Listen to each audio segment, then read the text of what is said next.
let's get to the signing. DeeJay Dallas comes over from Seattle.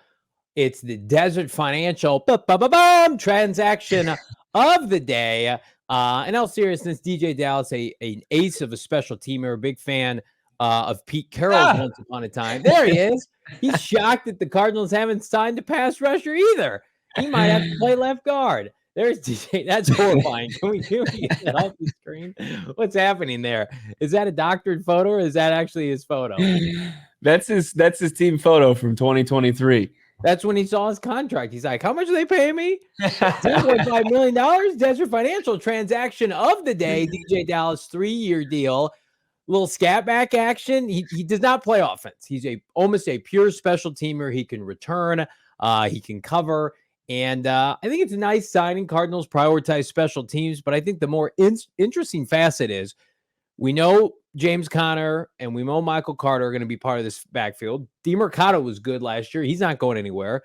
So you add another back to the backfield. Does that mean, number one, maybe they don't add a back in the draft? And then number two, what I think is the more interesting facet, maybe not if you're the player I'm about to mention, Greg Dortch is the return man. Greg Dortch is on the team. They picked up his restricted free agent tag, $1 million bucks or whatever, tender, thank you. He's going to play wide receiver. I think he's going to have a more robust route tree, which means I think the odd man out in this scenario is one Rondale Moore. What say you, Bo Brock?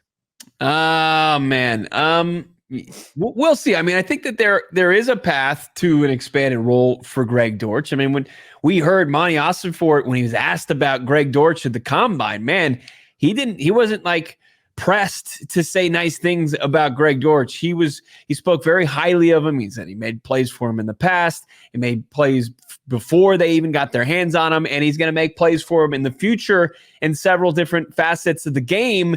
And I think they finally, like this for a second consecutive year with this coaching staff continuity with Drew Petzing continuing to call the plays as the offensive coordinator, Drew Terrell continuing on as the pass game coordinator, wide receivers coach, that they're not going to make the same mistake that they did to start last season and give Greg Dortch a role in this offense. Now, is it a starting role? I don't know, but it's bigger than, what he had before he forced his way into the lineup amidst a ton of injury. So, yeah, to have somebody else on the team in the numbers or just the contract that DeeJay Dallas signed, it would point to them wanting to have him in a specialized role, to have his role pretty defined as what he's going to bring to the Arizona Cardinals teams and offensively somehow.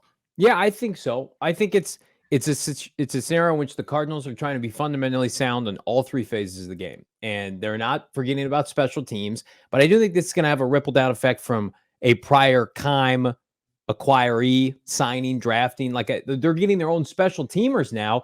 What does that mean for Zeke Turner and Dennis Gardeck and those kind of players? Are they still going to be part of the rotation, or are they going to be squeezed out? I think this puts on high alert the guys that have been staples of the Cardinals special teams under Jeff Rodgers that have been good players. But I also think I thought Rondale Moore's roster spot was iffy before this move. I think now it doubles down on can he manufacture enough of a role as a scat back? I'm talking about Rondale, gadget kind of player that we saw at the end of last year to justify a roster spot.